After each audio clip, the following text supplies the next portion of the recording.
All right, we are officially live. Hello, everybody. I'm Kimberly Charles from Charles Communications Associates at CharlesCom, sitting here with my dear friend Rodrigo Soto. Hi, Truly, hi, Rodrigo.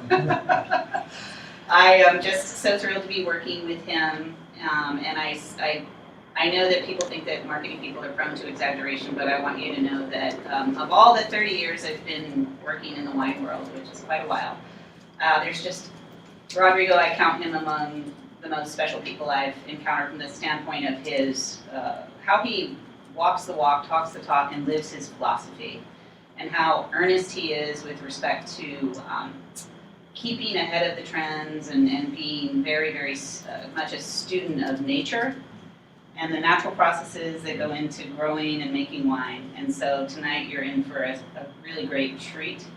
One of my favorite quotes I've heard about Rodrigo was from Alvaro Espinosa, the famous organic and biodynamic expert based in Chile, and he said, Rodrigo was once his student, and he said the student has become the master. So yeah, that's a heavy mantle, but I think you can handle it. I think you can handle it. Well, what an introduction. I'm getting a little blush here. But hey, glad to be here, and thank you for participating on this. And we're going to try to cruise through these wines. I'm very excited about telling you more about them, because definitely this has been a process. I went back to Chile in 2012 after spending a few years in Sonoma and Napa, working with some very talented people, and definitely I learned quite a bit. And one of the things that bring me back to Chile was try to contribute to what was happening down there, and I think it has been quite an experience, because obviously I see a tremendous potential in what's going on down there as a country, as a wine industry, and definitely, and I hope that you find this part of that excitement, and we share that excitement with the wines that we will be tasting, and what's the real potential of Chile when we get focused and when we start dedicating our efforts towards quality rather than anything else. So. Exactly. So just to orient you, as I'm sure you're probably aware, Huneeus Vintners is the Huneeus family, very famous here in California as well as in Chile, and they have a number of stunning vineyards, including Nayen. There's also their project Primus, tonight, and Veramonte, but tonight we are focusing on Ritual, and actually this is a first for us as well, because these 2015s literally just arrived 3 weeks ago. So we're excited to delve into them. So maybe, Rodrigo, if you don't mind giving us a little quick overview of the Huneeus projects in Chile in context, and then we can jump into to Ritual so that we can begin to taste. All right, so it's a really cool story under my perspective. I mean, Agustin Huneeus was born and raised in Chile. In the late 60s, he partnered with the Guilizasti family, and they used to be the owners of Conchitoro, which today is, as you all know, it's a very large conglomerate, it's a very big winery. In the 70s, there were a lot of political things happening in the country, so he decided to leave the country. He moved for a very short amount of time to Argentina, to Buenos Aires, to work for a liquor company, for Seagrams, and then he got the opportunity to come to California and start a lot of interesting adventures with different projects in Napa. At a certain point, he decided to go back to Chile in the mid-90s, and that's when he decided to pioneer in the Casablanca area, which at the time was a non-existent wine region, and he put the stake in the ground. He purchased a big ranch. He planted with a lot of different varieties, because there was no experience at the time, so definitely it was a massive, large trial just to gain the experience that was needed at the time, and he built a winery at the same time. So definitely a pioneer from every angle that you look at it, and he was definitely breaking ground in terms of going a little bit farther, and not only farther, but going a little bit towards the coast, which, as you know, Chile is a very long and skinny country. We have a lot of coast, but at the time, none of it was utilized for growing grapes. It was all dry farm areas. It was all dairies and sheep and stuff like that. That obviously, when he went down back to Chile, and after seeing what was going on in California, he was basically going back to the future. I mean, in the sense of he was coming from the future, going to the past, and really putting all his knowledge towards what was going on and what could have happened in Chile at the time. So basically, that's how the project started.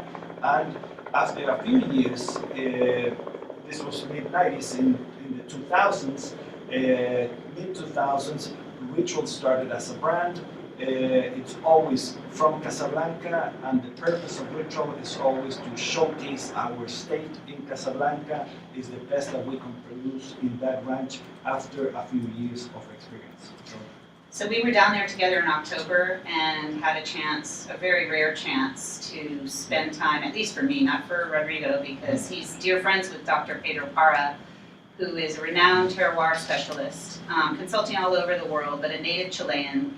And actually, it made me think about it because really so many great pioneering people are situated or emanated from Chile, like Alvaro, like Pedro, like you. Yeah. So would you talk a little bit about the property? We stood there in the middle of the property and really talked a lot about the granitic soils and the sort of history of where we were. It's a vast property with a complex profile, Absolutely. which will help inform the wines we're going to speak about. So first of all, Doctor, that's a title is very important. Dr. Parra. Parra meaning vine. Just coincidence, but it's amazingly kind of an amazing coincidence that his last name means vine. But Pedro has been very instrumental for Chile because he's a quote-unquote a soil scientist. He was trained in France, and he has a very special attitude as well.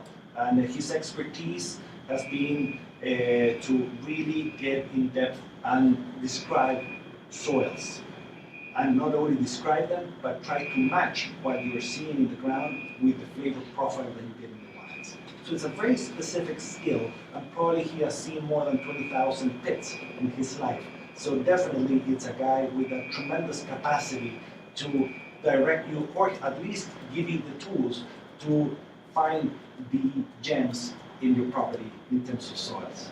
So having that said, I started working with Pedro when he just came back to Chile after his PhD, and many years ago in the early 2000s, and we have been friends since then because I was one of at the beginning with him and give him a lot of opportunities, and as he was teaching me, we were definitely learning together at the time. Now he's on his own, and he has learned way more than all of us together probably, because he has been exposed to all different types of soils all over the world. He's working in Italy, South Africa, California, Chile, Argentina. So very interesting guy.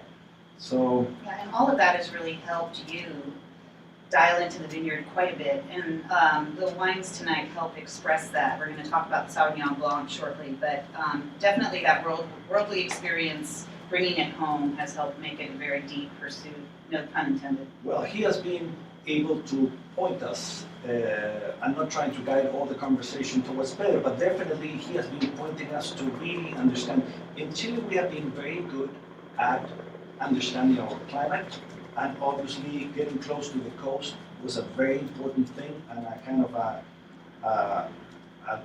an after and a before and an after getting into the regions close to the coast. But obviously understanding the soils, and Chile has a very particular dynamic because the soils are very diverse, and we have, as you know, the Andes Mountains, which separate us from Argentina, which is it's also granitic, but it's a very young formation, and of course it's a very hard formation. And there's a coastal range where all these vineyards are situated in the coastal regions, which is it's a very advanced. It's a range that is in a very advanced stage of decomposition. So we like to talk about decomposed granite. And one of the things that we have been realizing is that growing vines on top of decomposed granite definitely start giving you certain direction. I'm not saying that definitely will give you a fingerprint, but at least it's a direction where the wines should go or what they should taste.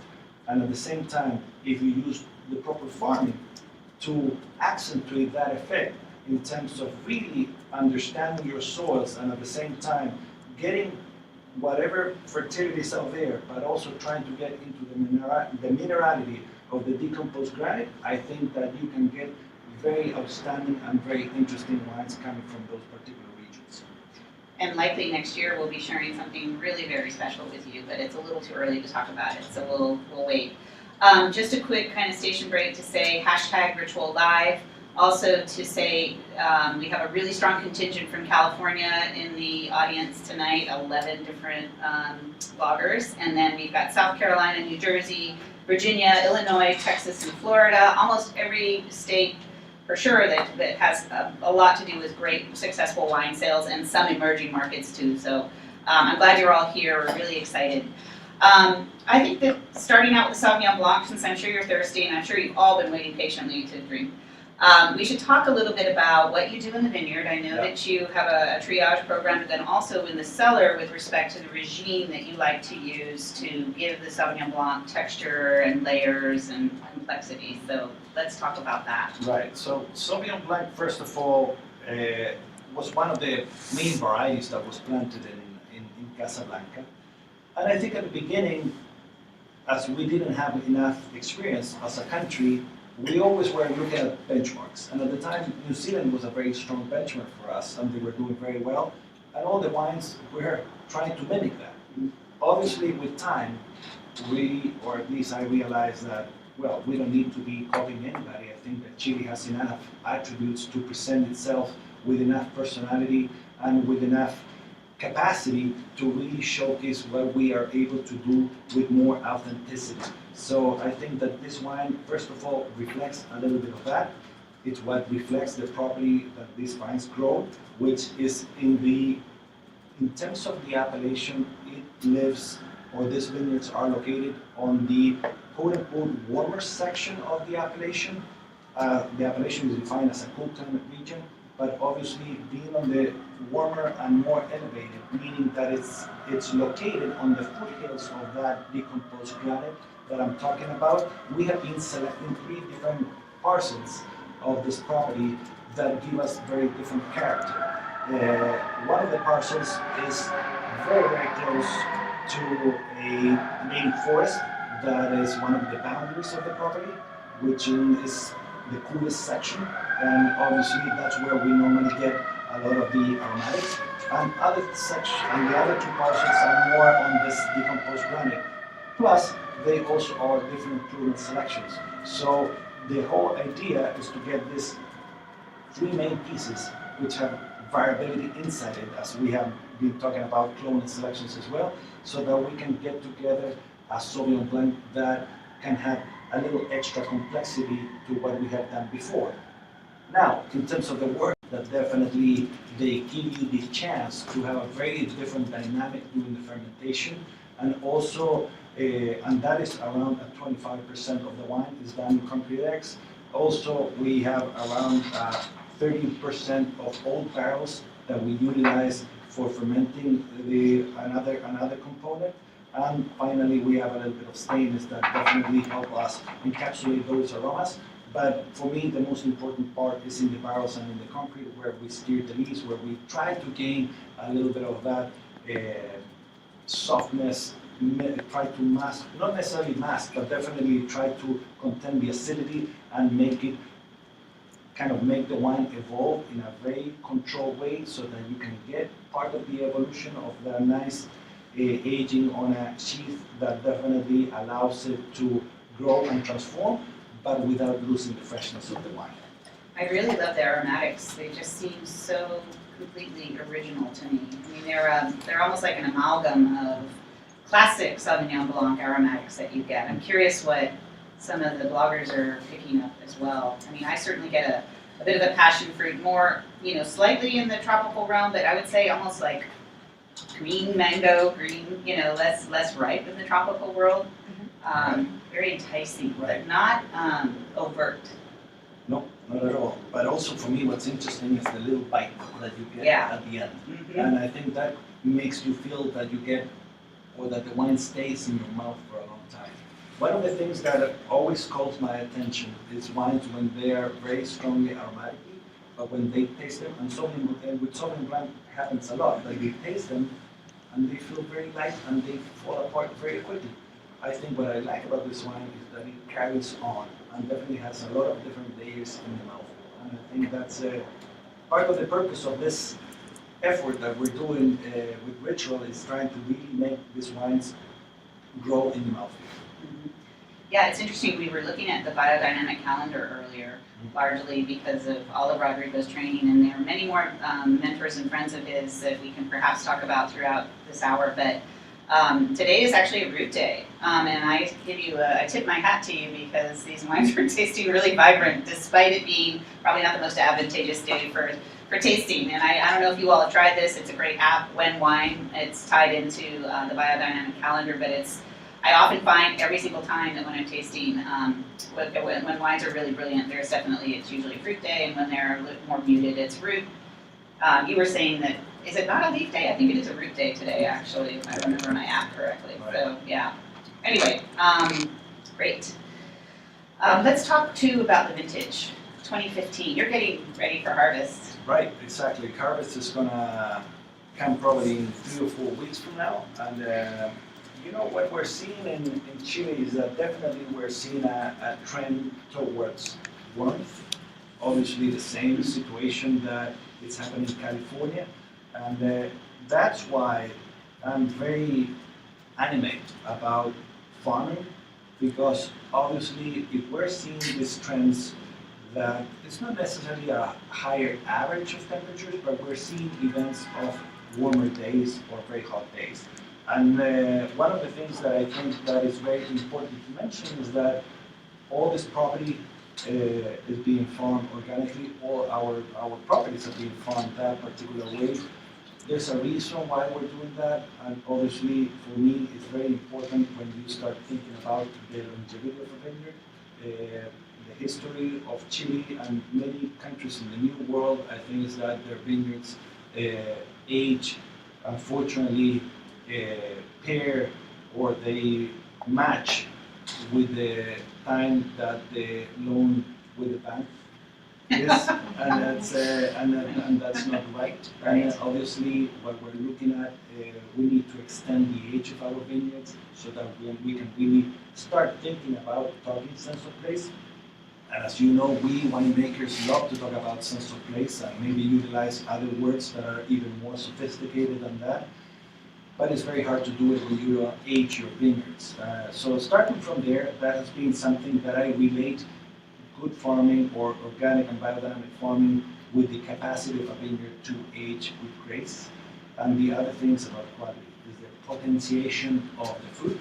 It's about the intensity of the fruit, the brightness, the acidity, and not interfere with that. So I think that that's another thing that, in my opinion, and I can prove this, but in my experience, that has been extremely revealing working with these techniques, what you can do with the quality of your food. So having that said, when you see these warm events that I'm talking about, I think it's amazing what a self-sufficient vine or a vine that is a little more independent than a conventionally farmed vine can do under those conditions. So I think that even if 2015, now, sorry to take so long to answer your question, Kimberly, but definitely even 2015, which was a warm year, I mean, definitely when you taste the wines, you taste a lot of freshness and brightness, and it's something that we're definitely focusing on our work, and what we're trying to do is really preserve that, because obviously that is the foundation of trying to make wines with texture. And if you lose your acidity or your brightness, you have nothing. You have a very bold wine, but at the very end, it's going to be something that probably it's not going to age very well in the bottle, and it's not going to have a lot of interest after a few months in the bottle. So that's something that I try to keep in mind all the time, and we work towards that. See, mindful man. We need more people like you, more people. We have 3 questions so far, so just so you guys all know, I'm sure you know Alex Hondren on our team. She's a superstar, along with Anna Roselli. They're here busily working behind the camera. Hello. So yeah, shout out. Go ahead, what do we got? Sure. Okay. This first one comes from Dezel Quillen from Northern Virginia, and he would like you to please speak to where you're at in converting Ritual Estate to 100% organic and forecast for biodynamic. He'd also like to know how many planted acres there are to the estate. Okay, so Repeat the question. the question is it's actually like two or three in one. The question is how far are we in the transition to organic farming in our state, and how big is our state, and what else, Alex, is it? The trend towards biodynamic. And the trend towards biodynamics. So, so our state, it's a beautiful state that is surrounded by hillsides. So pretty much we don't have any neighbors. And the whole state is composed by a native forest that is around 2,500 hectares. So that's like 5,000 acres of native forest. And then the estate is 400 hectares, meaning 800 acres. So, as you can imagine, this is a huge commitment, and it's a tremendous effort. Now, where we are in the transition, we are at the very end of the transition. So we will be certified after harvest. Transition takes 3 years of proper or organic farming before you get your certification. And for me, the next step is going towards biodynamics. Now, I don't see, I have been working with biodynamic vineyards all my life. I've been very lucky with that. And for me, the biggest step was trying to convince from being our team, and unfortunately I get all the support from our ownership from conventional to organics. Why? Because in Chile we have tremendous conditions in terms of canopy management, in terms of disease and pest control. We live in a Mediterranean climate, which the summer is very dry, basically, and it rains in the winter. So definitely it's very easy on that regard. But the main issue, or the more complex situation, is fertility. As I was talking to you about, it's this branch is embedded in decomposed granite in a very eroded old soil where there's not a lot of fertility. So that's the main issue. And if you think about it, it's very critical, because that is part of the problems that we have in Chile in general terms. Because if you lack fertility, you use fertilizers, obviously. And you use fertilizers, if you use conventional fertilizers, which are all salt-based, you create a tremendous demand on the vine for water. And water makes the plant grow. And normally they grow too much. And if you grow too much, you move your ripening curves forward. And when you move your ripening curves forward, probably you accumulate a lot of carbohydrates. And when you accumulate a lot of carbohydrates, you make wines with a lot of alcohol, and they're not necessarily ripe. They still are astringent and dry. So for me, going back to what I was saying about quality, instead of utilizing all that system of conventional farming, and you are serious about composting, tilling, and cover cropping, definitely what you generate is a very self-sustained kind of a fertility program for your property, that you're not only addressing whatever you're lacking, but you're building up soil. And the essence of trying to maintain quality in a property is building your soils so that you can start kind of regenerating year after year whatever you're extracting from it. Like us, right? As humans, like your nutrition is all about your health. It shows through your eyes and your skin and everything. Absolutely. Very cool. How about what the next question is, Alex? Yes. So James Melendez would like to know, what is your philosophy behind the combination of neutral oak, concrete egg, and stainless steel? And that can piggyback off of Amy Curran Power's question, do you see a difference using the concrete egg? This is just like the debates. Yes. Very current. Is where we're situated, our political spectrum? I don't know. It depends on the angle of the camera. Okay. So the question is, what's the philosophy behind the components that we use to ferment this wine, which are neutral oak, concrete eggs, and stainless steel. And basically, the Sauvignon Blanc can be very simple. And I think the classic way of making Sauvignon Blanc in the New World has been utilizing stainless, because also it's a very aromatic variety. So aromatics has been the driver for Sauvignon Blanc. But when you want to go to a little bit farther in terms of quality, I think that it's very important to build up the palate. And with you let it be as it is in a very dead material, which is stainless steel, there's very little interaction of the wine with the what people call in biodynamics with its sheath, with its content, basically. And when there's no interaction, there's no evolution. If there's no evolution, you encapsulate. And Solitary confinement. And you encapsulate it right, and exactly, and you just start speaking with yourself. Basically, what you need to create mouthfeel is make the wine evolve and work it a little bit. And when you work it, steering the yeast and controlling the little oxidation that happens in a neutral barrel or a concrete egg, you get a completely different dynamic in the mouthfeel of the wine. And definitely, that is what brings you to the next level, which I think gives you texture and gives you a finish. Making wine stainless, in my opinion, is a very incomplete process.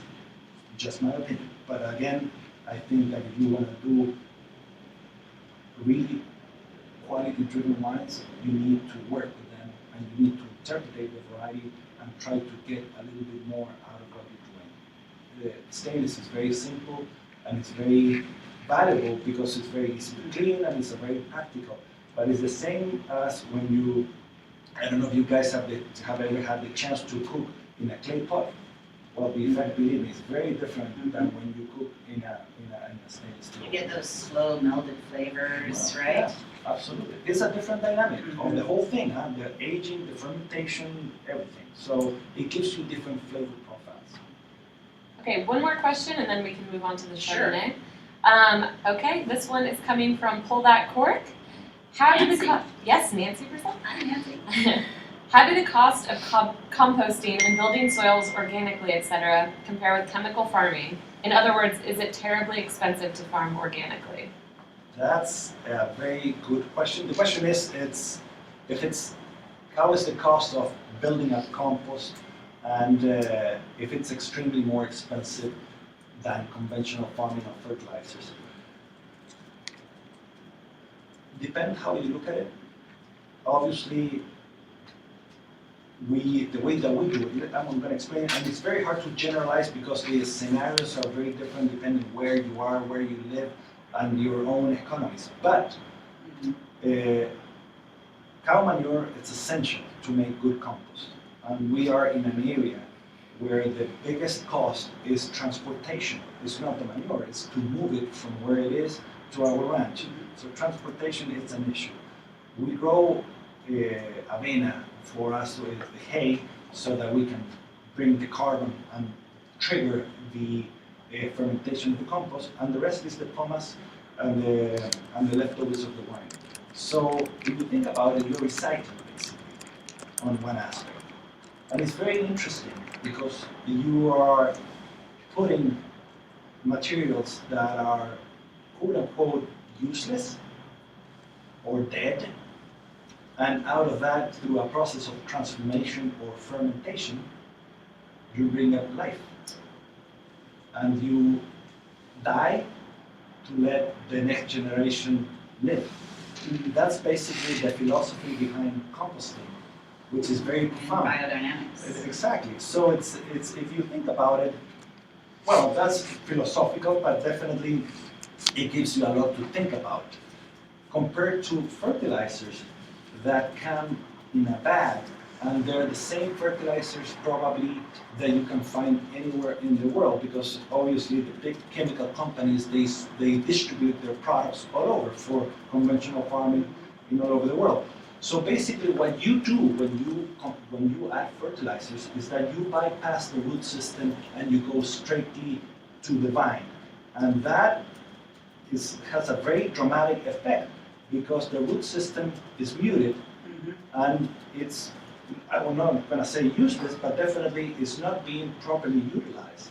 And when you do that, the soil starts being less important.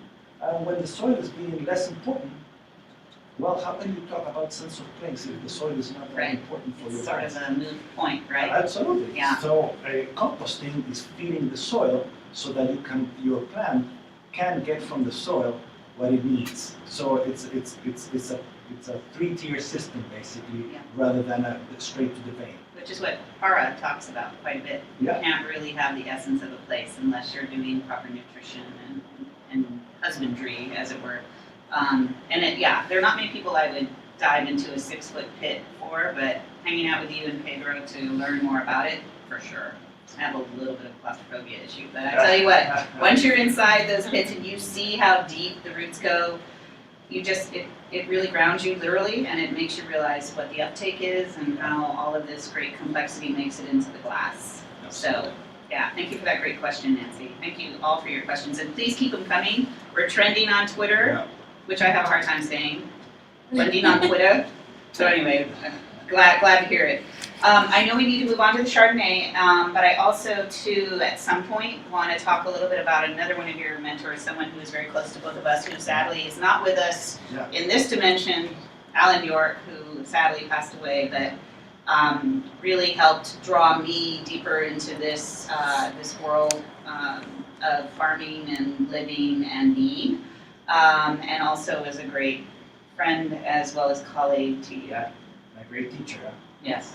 Yeah, no, definitely. I mean, Alan's philosophy was amazing because at the very end, he was a self-taught person, self-taught man that learned from experience, and basically he was one of the few, or for me, the only person that has met that he can talk the language of nature, which I think is something very special. Not a lot of people are capable of doing it, and when you put all the elements together, and he was always have a lot of sayings that were very reflective because it makes you think all the time, what are you doing? And try to apply consciousness to farming, which is also a very important act in the sense of really thinking or trying to think properly what you're doing, not only to get the job done, but what's the intentionality of your labor, so that what is going to be reflected into the wine. And at the same time, he always said that don't forget that plants mirror their environment. So if your environment is aggressive with them, they're going to show that in the fruit, and it's going to show they're going to show that into the wine as well. So, It's like badly behaved kids, yeah, right? yeah. People always blame the exterior, but it starts at home. Absolutely, absolutely. Okay, let's talk about the Chardonnay.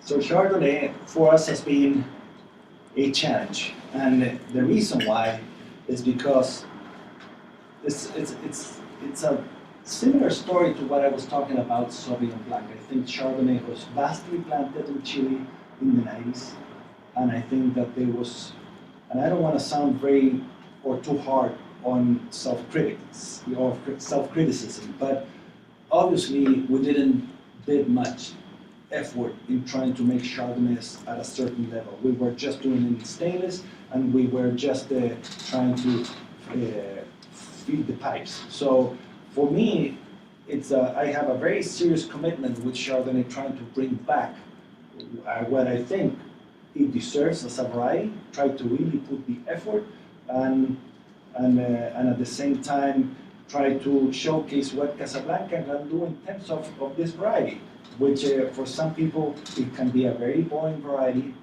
but it's understandable. I hear that, but definitely when you really put the energy and the effort and really find the right spots to grow it, I think can be fantastic. And one of the things that I learned on that period of time that I was in California working with where I was working, and Dave Rainey was our consultant. What was really interesting working with him is what he was capable to do with the different sites of Chardonnay that he purchased grapes, and all the effort that he put in the aging of the wine, and how much that can transform and make your Chardonnay very, very interesting. So that has been a little bit of the direction. It also has a little bit of concrete eggs. It's around 20% concrete. The rest is neutral oak, and a few 400-liter barrels as well. The reason why is the purpose of the wine is not to be overpowered by oak, but definitely have the evolution and the flavor in a very tiny little aspect, but also work the yeast, work your aging so that you can really get texture of this wine and even feel a little bit of that bite and a little bit of that saltiness that you can get from that granite and from the location where it is.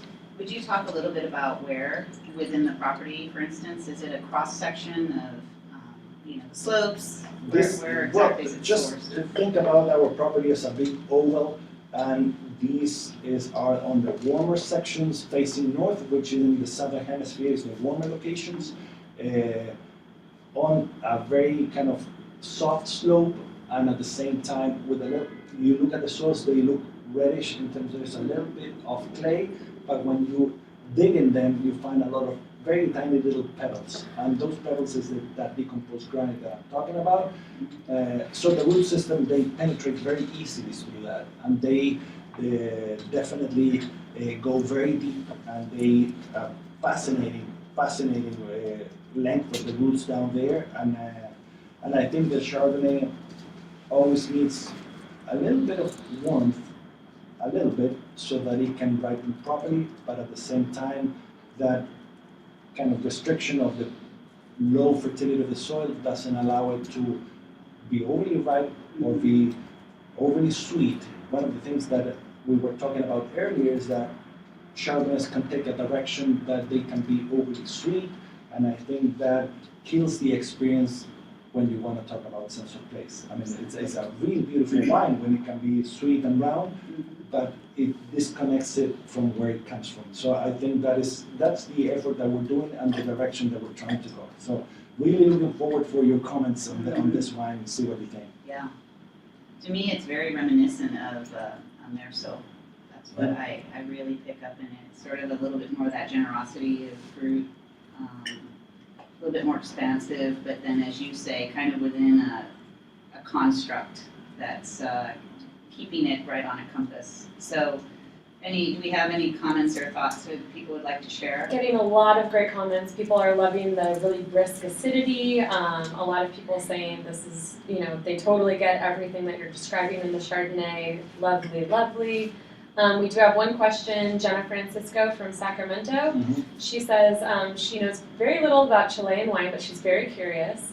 And she'd like to know how common organic and biodynamic viticulture is in Chile. Well, it's You asked the right person. yeah. Might repeat the question. Yes, the right question. The question is about how common is organic farming practices and, I don't know about winemaking per se, but farming practices in Chile.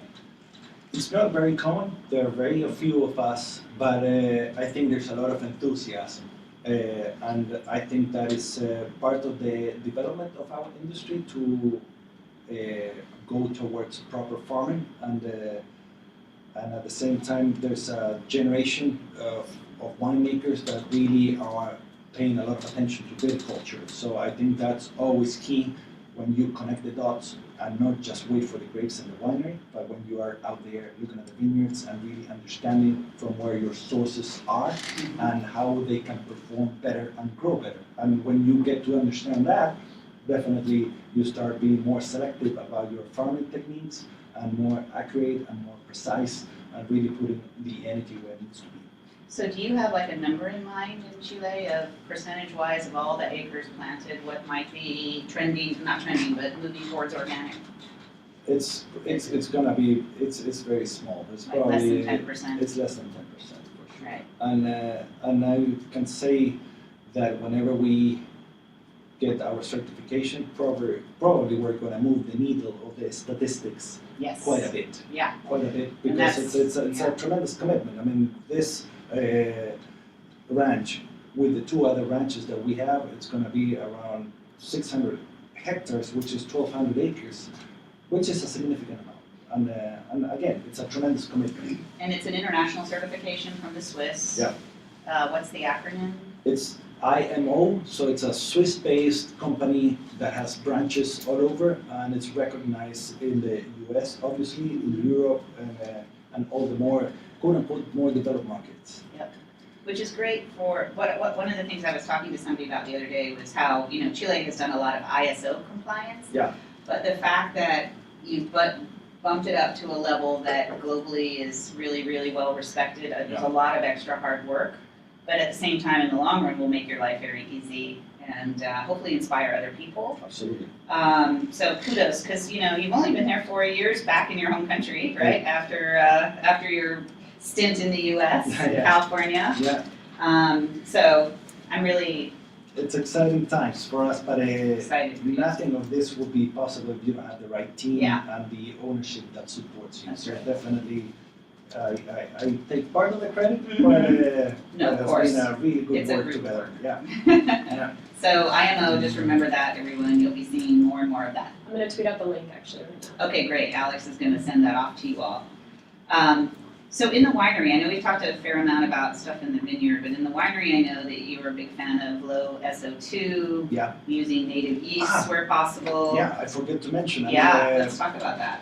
Well, obviously, all the efforts that we're doing in the vineyards needs to be translated in the winery, and for me, they are almost exact mirrors. Whatever you do in the vineyards needs to have the kind of the polar or the comparison of the wineries. So basically, for me, abandoning fertilizers and utilizing compost for me has a very strong parallel with native fermentations.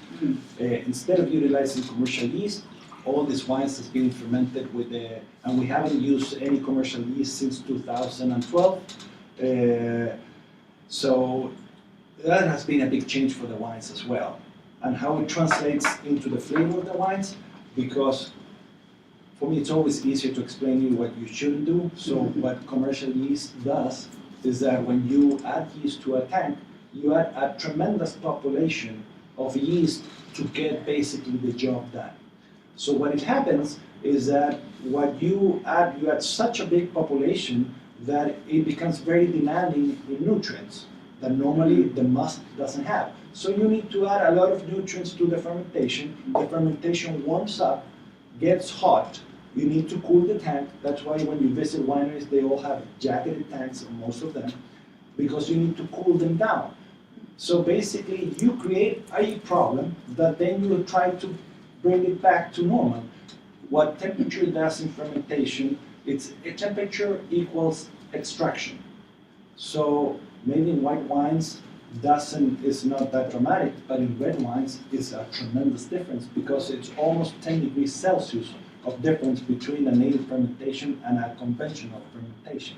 So that means that your wine is going to ferment 10 degrees more. That is going to bring a lot more extraction. That is going to bring probably bigger tannins. If you're looking to make big wines, maybe that's the right direction. It's not my case. I try to make balanced wines, softer wines with rounded finishes. When you over extract, you get a lot more than what probably you need. So I think has been a tremendous change, and all these wines try at least to express balance, and maybe none of them are going to be big wines or with a lot of muscle, but I think that the whole purpose is to carry on that freshness that I was talking about earlier and try to coat that with a soft round finish without necessarily being big, but hopefully very long. And I think long wines are very attractive.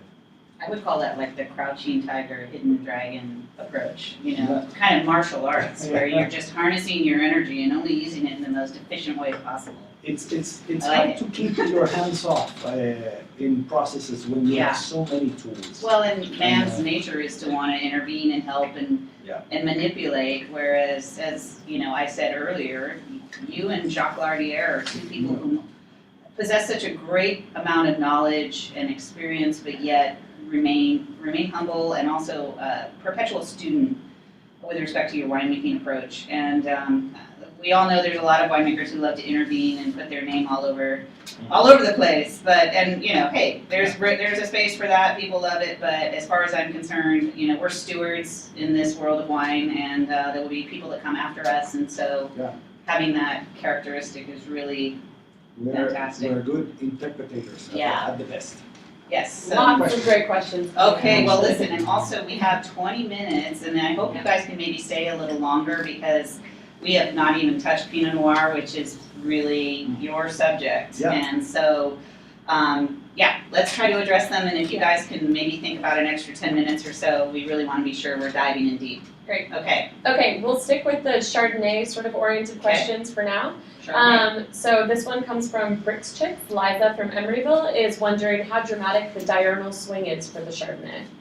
The diurnal, how dramatic? How dramatic, yeah, the diurnal swing is for the Chardonnay. Or I guess you could just say the property per se. Yeah, that means, sorry, I have a little translation issue, so we're gonna Yeah. have to watch the subtitles. So in terms of, you know, Diurnal the temperatures? average switch in temperature from day to night, So- how wide is it and how quickly does it take place? So the interesting thing about the change of temperatures that we are in the very last range of low hills close to the ocean. So during the day, it's at the most you find 27, 28 degrees Celsius. That probably is around the mid 80s in terms of Fahrenheit.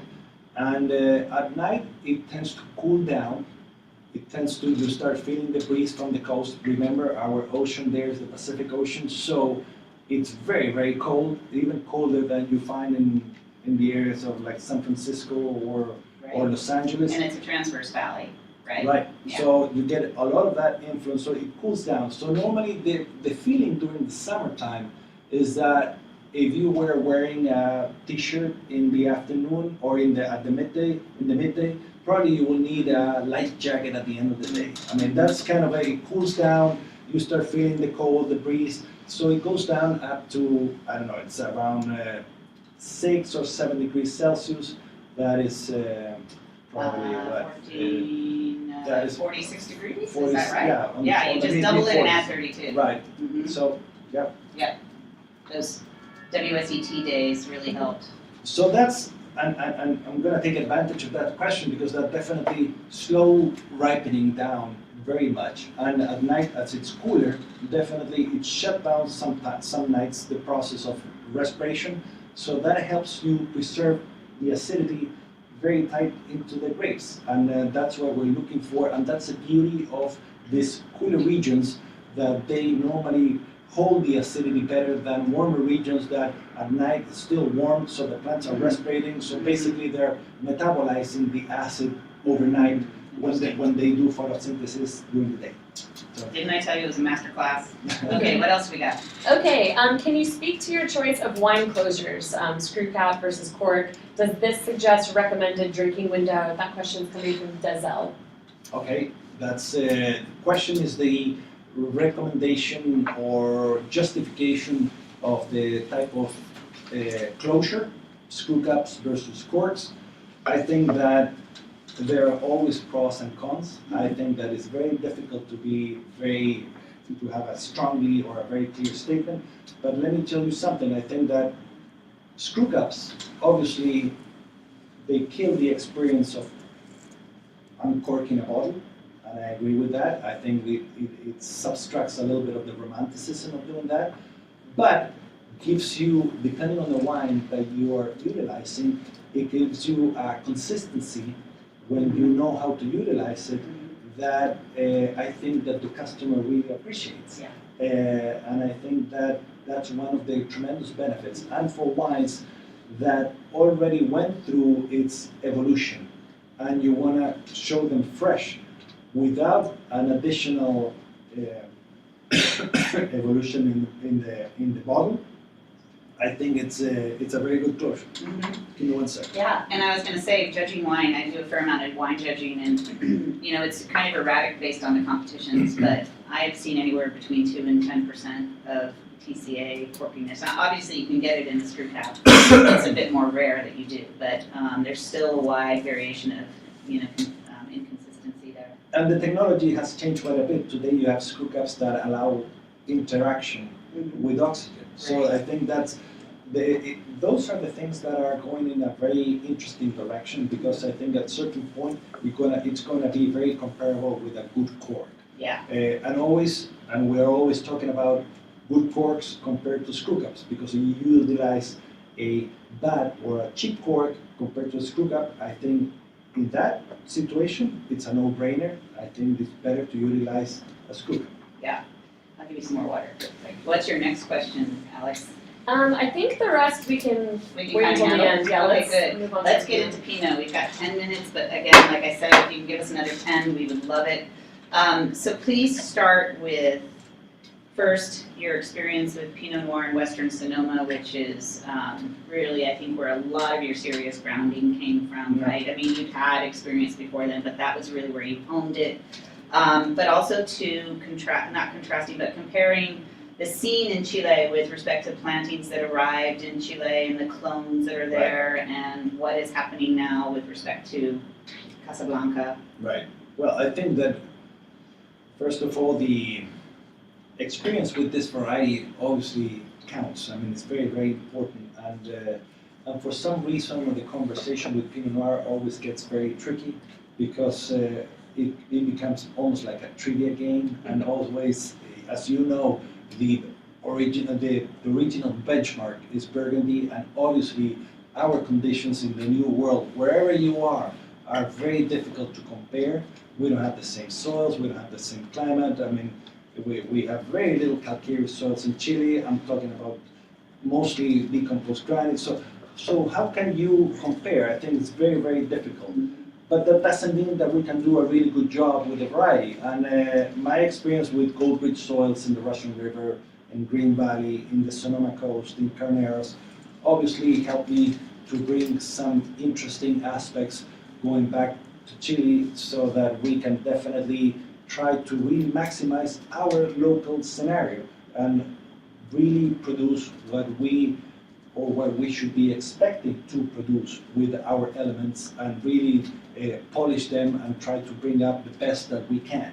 And I think that has been a little bit of the situation with all the new regions that have been appearing in Chile in the mid-90s and most of them in the mid-2000s with the explosion of Pinot Noir.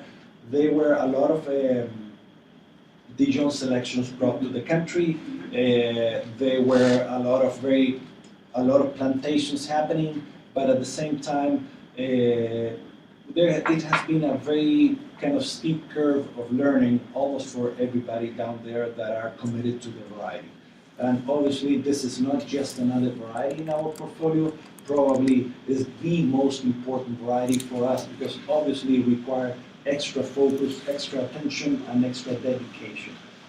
Having that said, I think that one of the really interesting things about that original plantation that I was talking to you in Casablanca when Mr. Huneeus went back to Chile is that he brought some Pinot Noir and he planted some daily selections, which to my understanding are Dijon selections that were reselected in California, cleaned and renamed. And the beauty of those selections is that the clusters, they tend to be a little bit larger and the habit of growth tends to be a little more vigorous. Now, if you put that in a Mediterranean climate with poor soils, it translates into vines that grow very moderately, and those larger clusters help you go through or cruise through a Mediterranean climate that normally is very arid during the summer, meaning that it's a variety that tends to suffer from aridity because it normally lives in a continental climate, which is Burgundy, which it rains in the summertime in the growing season. So at the very end, those selections, I think that we're very fortunate to have the mother blocks of the whole country right there in our vineyard. Right on. And plus a few new plantations that we have done with the experience that we have collected in those original plantations. So how many clones are there currently? There currently, today we have a bunch of selections, but mostly 9 and 16, Okay. and the clones, the classic Dijon selections of 777, 115, 667, 828. Mhm. So it's a little bit of all of them, but that we have been really understand how to farm them, how to make them. Obviously, a native fermentation makes a big difference, in my opinion, to make a Pinot that is more balanced. We have been understanding a little bit of the whole cluster of fermentations as well. This wine has a little bit of that. It's around a 20-25% whole cluster. In my opinion, that helps lift the mid palate. gives you the sensation of length, and it's a beautiful kind of interaction with the wine because it narrows it, but definitely makes it longer. As we have been talking about length with the whites, definitely for Pinot Noir, that's also the intentionality of the technique. So talk a little bit, if you would, about the vessels you use, or how much open top.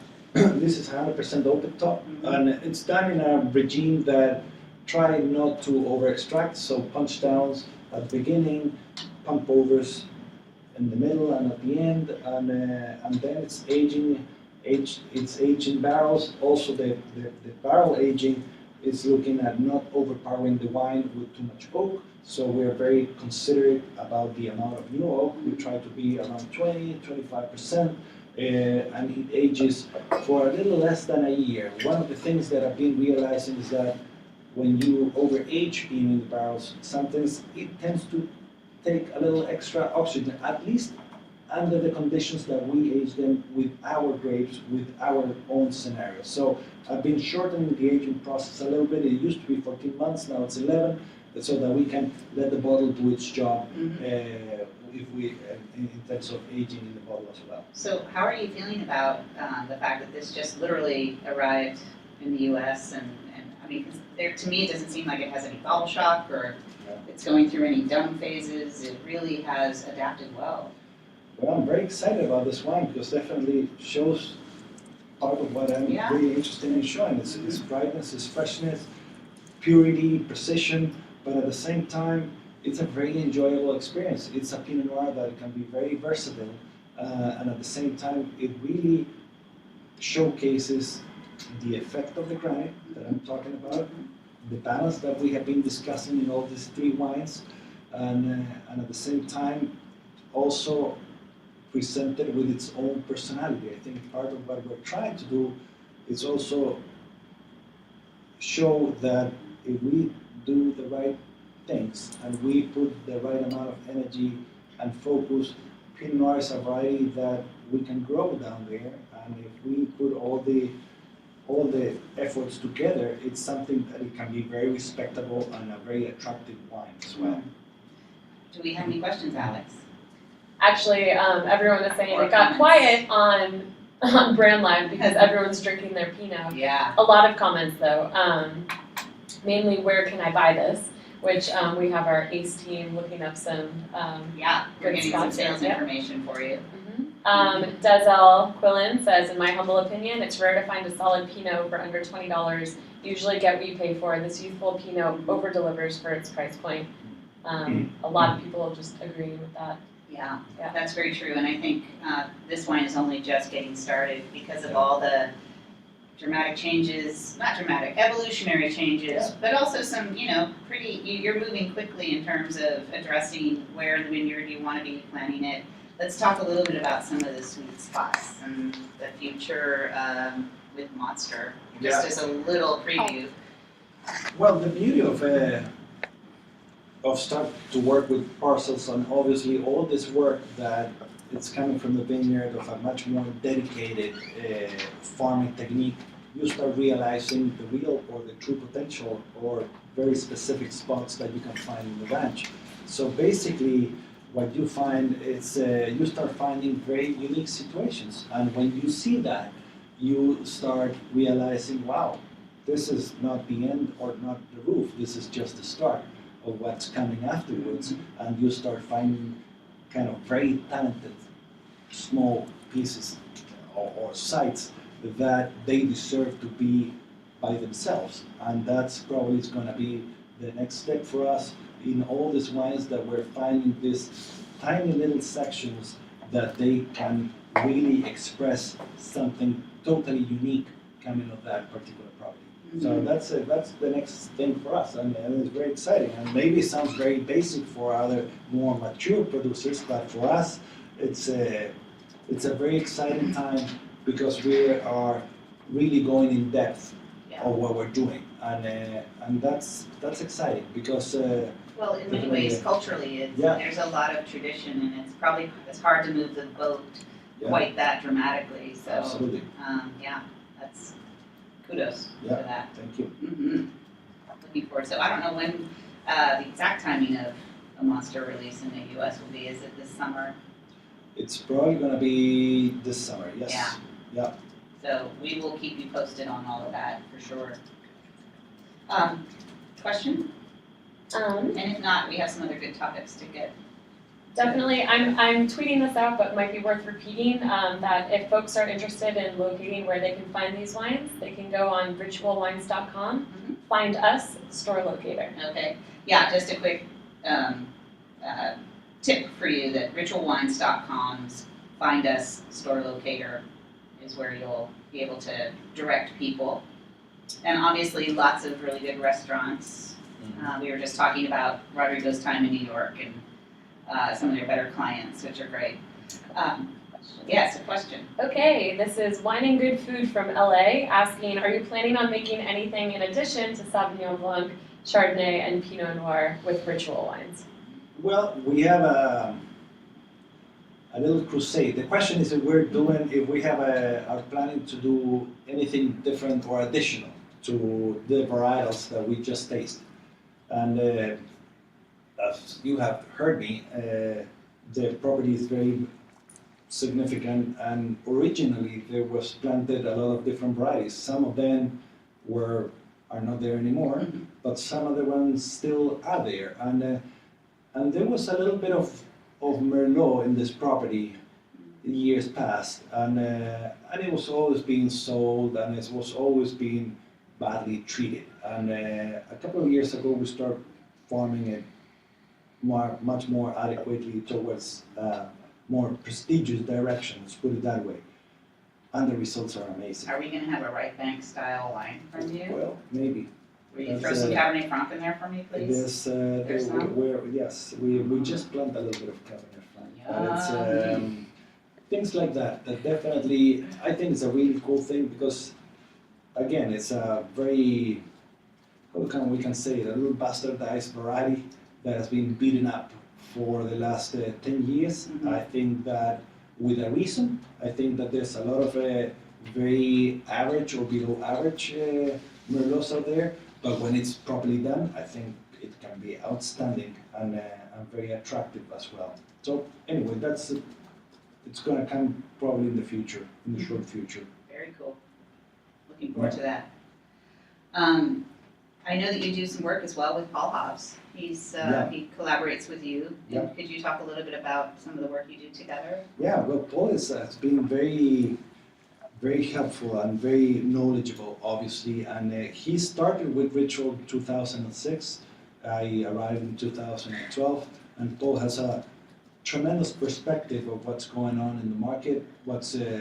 He is a very, I would say, international winemaker and very international palate, which is always very refreshing, and there's always a lot of information, really good debate, and he has been very generous with his knowledge as well. So we work specifically in the Pinot Noir, and we have been working together, making the blends together, and obviously he cannot spend much time in Chile, but definitely when he is there, we spend 1 or 2 days during harvest, and during the year we spend like 3 or 4 times, and definitely it's a very instrumental process to keep refining what we're doing, keep learning from different experiences, and getting a lot of the experience from somebody that, in my opinion, has done incredible things in Sonoma, in the Russian River, in Napa. I think that it's quite impressive all the efforts that he has done, always thinking about quality and trying to go to the next level. So I wanted to ask you what other, let's say, aside from the classic regions, where else are you enjoying Pinot Noir from these days? I'm sure you spend a lot of time tasting tasting wines from all over the world. Yeah, What's exciting you? Yeah, it's in terms of Pinot, I think that obviously, I think Oregon is doing phenomenal, always has done. The Sonoma Coast, I think, is phenomenal. It's always calls my attention, and I think there are more and more projects coming out of what I call the true Sonoma Coast. Which you define as what exactly? Well, it's probably Freestone, Bodega Bay to Jenner, Mhm. That for me is a true part. Maybe Petaluma, maybe, but I think that all those wines coming from those areas are, for me, really caught my attention, and I think they're extremely a lot of very talented winemakers and very talented sites as well. So it's very impressive what you can taste from there. Yeah, absolutely. And in constant evolution as well. Mhm. I think there has been a tremendous evolution from the overly ripe styles that you used to find Mm, to very refined styles. very that I find. delicate. Yeah, yeah. Yeah, I'm liking the wines from Tasmania too. Well, I Pretty taste a exciting. few, yeah. We don't have that many Tasmanian wines down in Chile, but with the ones that I have tasted, it's remarkable as well. Yes. Always. I mean, it's always very, very interesting. I know that some of you had to leave, so thank you for participating. I think we still have a few more questions. I also wanted to just mention that if you're not going to the Wine Bloggers Conference, you should reconsider. It is happening this year in August from the 11th to the 14th in, Lodi. So many of you have joined us in the past for some of the Lodi brand lives that we've done, and we hope you can come. We hope you can come and visit. Do we have some more questions? We do. Okay, great. Amy Curran Power would like to know, are there any challenges particular to Chile for Pinot Noir? Well, a lot of challenges. First of all, Question is, are there any challenges in Chile for Pinot Noir? yeah, From Amy Power. yeah. I mean, challenges are multiple because obviously it's a variety that requires a lot of dedication. It requires skills. It requires certain experience and requires Nerves very- of steel. Well, nerves of steel, and definitely for sure. And but obviously, what it requires the most, because it's very sensitive, is that local interpretation to your local growing conditions, and that's key for everything. But Pinot Noir accuse that even more, and obviously that requires more sensitivity and more understanding of what's going on in your vineyard and how can you really translate that in the winery as well. So it's very sensitive, and I think has been a lot of efforts with very few results. So in general terms, now I think after those massive plantations that happened in the 2000s, after, I don't know, 15 years of experience, probably you're going to start seeing a bunch of producers that are really animate and really focus on producing high quality Pinot Noir. But obviously there's a natural selection in who's going to be able to do it because of their own interest and of their own efforts toward the variety, and who's just going to make a very average or below average quality wine. And that's going to be evident in the next couple of years. If you get the chance to try a few other Pinot Noirs from Chile, I think that you can tell immediately the difference. Mhm. Great. Just a quick comment from Dazel again. He said, this reminds me a bit of Pinot examples I've had from Central Otago, southern tip of South Island, New Zealand, which is another reason that he says really surprises Pinot lovers. So interesting comparison there. Mhm. One other question, two more questions. First was, how did the 2014 vintage differ from 2015? And that's coming again from Amy Curran Power. Right. So the question is how the 14 vintage differs from 15. So 14 vintage was a weather phenomena happened in the country, which was a cold system that sticks in the coastal range for almost a month during spring, meaning that there was a tremendous amount of frost. So the crop was damaged and there was very little. So obviously it was a year that was marked by a little bit of unevenness in terms of when you get a vineyard frosted, it needs to regrow. When it regrows, it's a little unorganized, the way that it bud breaks again and the way that it grows and it carries through the season. So definitely you will find a little bit of edges here and there. I think those edges are evolving nicely in the bottle, but at the same time, it was a very complicated and there's very little wine coming out of that vintage. 15 was a little more generous in terms of temperature, and again, it was a warmer vintage with some heat events that hopefully you will agree with me that it's hard to to realize that there was a lot of heat in these wines, because obviously we have been very kind of our efforts has been trying to preserve the freshness of the wine. So definitely that is something that you can taste. Maybe these wines are going to be a little more developed earlier on the 2014, and they're going to taste softer earlier than compared to the 14s because of those ripening curves and the way that the wines have been evolving in the bottle. Great. A few more questions coming in still. We've still got a lot of folks hanging out with us actually. Okay. So, We're all gonna right. keep answering the questions while we can.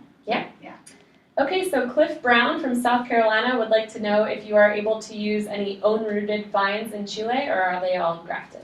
Well, I forgot to mention, this is all own-rooted. So the cool thing about all these wines are all own-rooted. It's quite unique situation. In Chile we never saw phylloxera arrive. That's the main reason why to have rootstocks.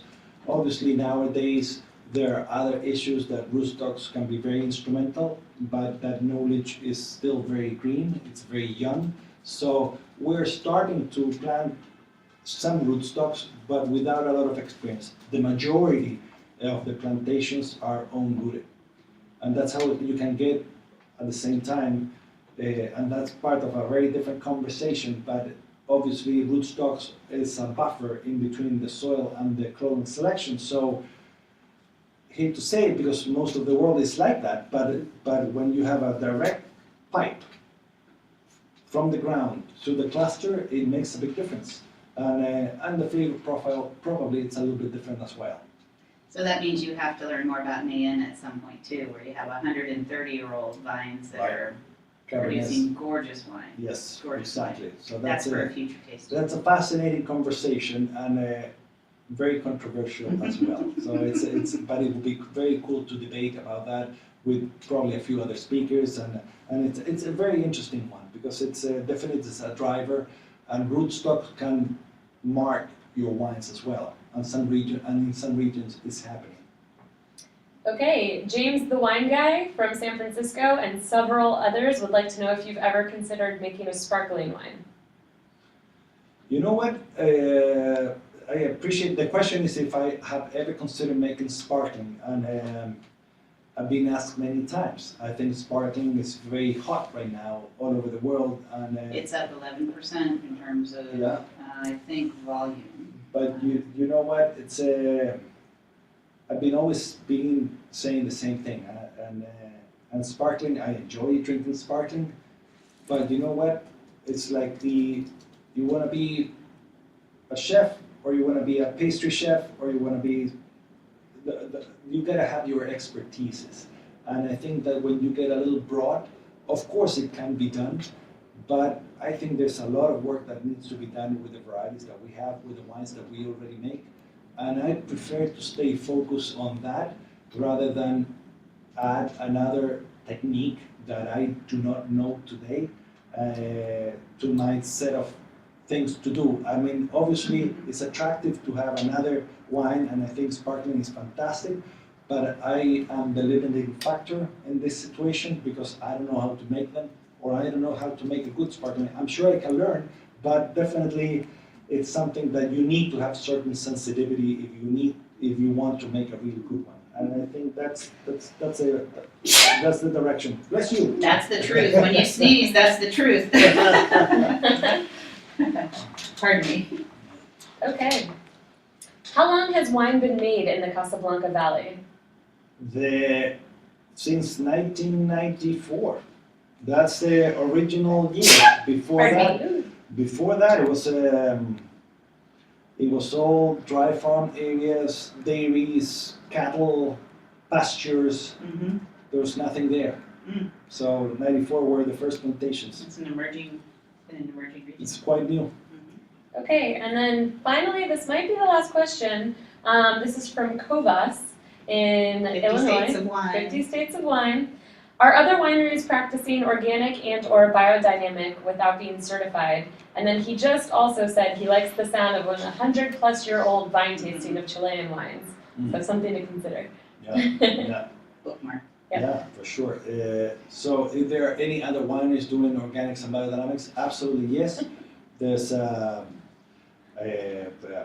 there's a bunch of a handful of wineries doing it. So I think more and more there's attention to it.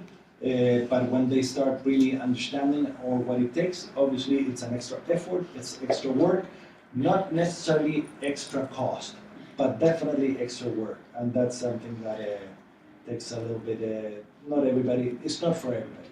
Let's put it that way.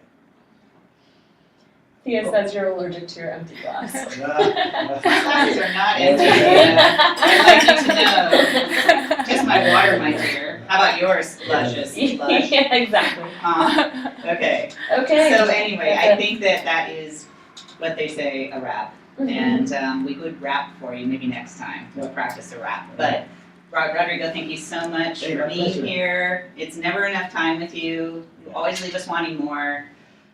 Do reach out to us if you have more questions. I hope we piqued your curiosity. And thanks for participating. And really, share the love about these wines, please, because I think they're superb. And I am biased, but I'm also objective. So anyway, thank you for participating. # Ritual Live, @Ritual Wines on Twitter, @CharlesCom. And cheers. Hey, cheers, guys. Hey, thank you. Stay tuned. Signing off.